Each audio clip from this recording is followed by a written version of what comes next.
Bridge Over the River Y is on sale, and all proceeds will be going to Ellie's Place if you'd like to buy a copy before you leave tonight. Ladies and gentlemen, David and Deborah Cooper.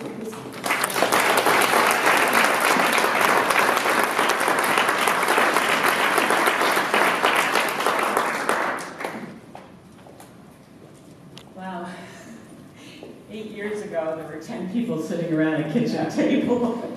Look what's happened. Oh, it's amazing. Jack, thank you so much, and thank you, Dr. Levitt and Annette. You've all given so generously of your time this evening, and you've so beautifully shared your gifts of knowledge and of experience. We are deeply, deeply grateful. The video clip you just saw gives you a hint of what we have been working on these past 8 years to create Ellie's Place. In a few minutes, Ellis Katzoff, our executive director, will be giving you more information regarding our vision and the progress we've made in bringing our dream to reality. David and I also want to make a point of saying that none of this would have been possible without the talent and the dedication of a remarkable board of directors and all of our outstanding volunteers, many of whom bring vast knowledge and years of experience in the mental health world and professions. Of course, the generous and ongoing support of our community of donors is also a key factor in bringing us to the place we are today. Special thanks to the Levitt family for sponsoring this evening and making this possible. And we thank you all.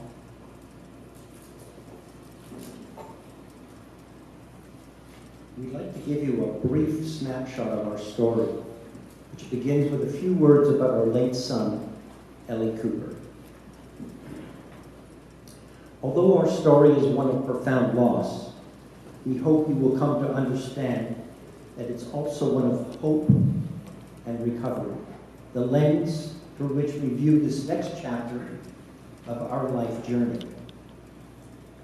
We tell the story not only for Ellie, but for so many other young adults we've lost to suicide, and for so many who strive to live with mental illness.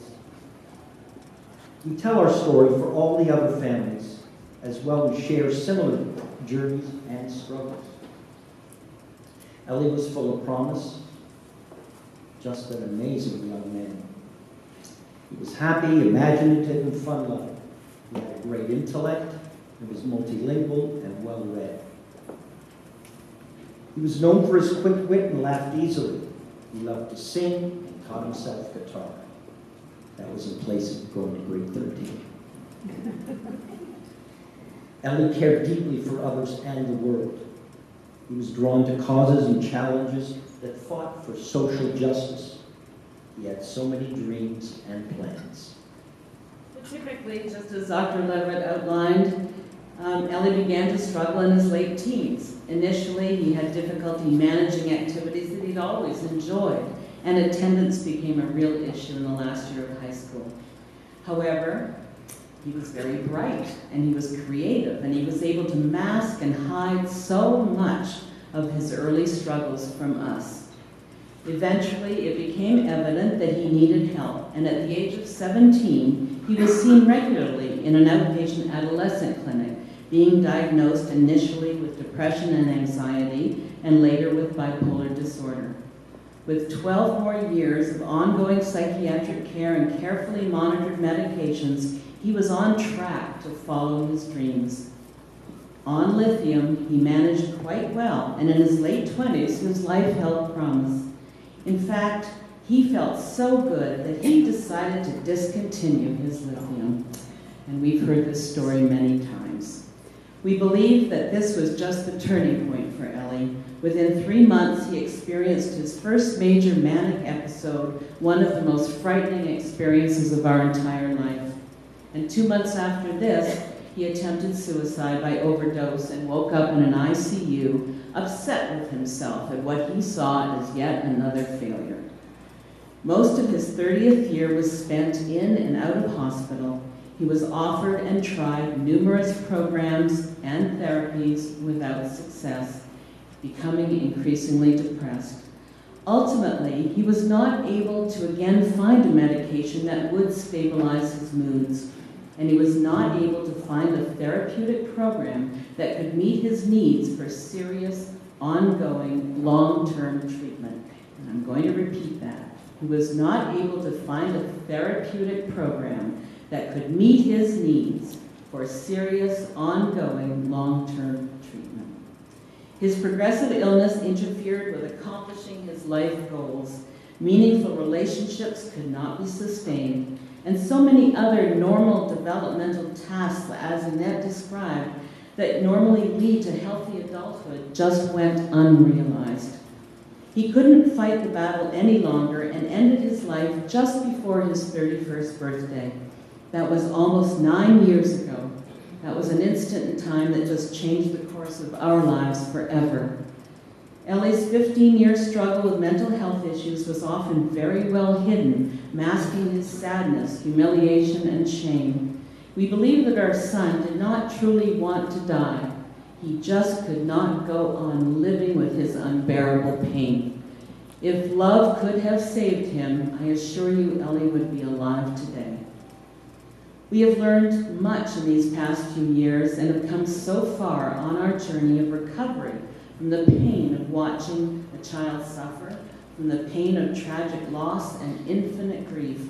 We have also learned that we are not alone. We have met far too many families who have lost a child to suicide, a major public health problem today, and families who are struggling to find effective treatment models for their young adults with mental illness.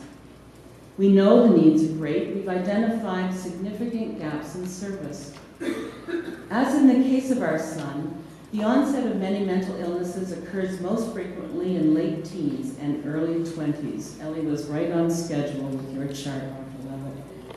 The availability of any type of ongoing care is much more difficult to obtain for transition-aged youth as they move from the children's mental health services to the adult system. As well, those in their 20s and 30s often need different approaches and settings of care than the older adults. When currently available therapies and short-term programs are not effective or not even accessible, alternative options must be found. Our vision that we call Ellie's Place will be a long-term rural residential treatment center with an ongoing supportive transition program, a therapeutic community to promote recovery and resilience for young adults like Ellie. Though these models exist in several countries, it will be the first of its kind in Canada. Our healing journey has resulted in a second project that we hope will provide hope and resilience to others. It's the publication of a guidebook for parents who have lost a child to suicide. When sharing much of what we have learned in order to assist other parents find courage and hope as survivors, we believe that our journey takes on greater meaning. Each time we share our story, we find new courage and insights for ourselves. Our book, entitled Bridge Over the River Why, documents our own journey through the grief of losing our son and provides what we hope will be a valuable resource for anyone who has to face the same terrible tragedy. Actually, the insights we've learned are relevant to many significant losses in life. Our guide is not a work of staggering genius. It's our story, the only story that we know how to tell, one of lived experience. It's through the lens of bereaved parents, as only parents who have survived their child can truly understand. Perhaps living experience is a better term, for this is not part of our lives that exists in the past tense. It is much, very much ongoing. Through the writing of this book, we offer hope and healing to parents where none have seemed possible before. It's the beginning of endlessly questioning why, questions that may never be answered. In the pages of Bridge Over the River Why, we have tried to bring a modicum of comfort, awareness, and a compassionate presence to guide others. So both our guide and the creation of Ellie's Place tell our story of hope, recovery, meaning, compassion, resilience, survivorship, and legacy. From mental illness to hopeful futures, this is our vision. Thank you. Thank you very much.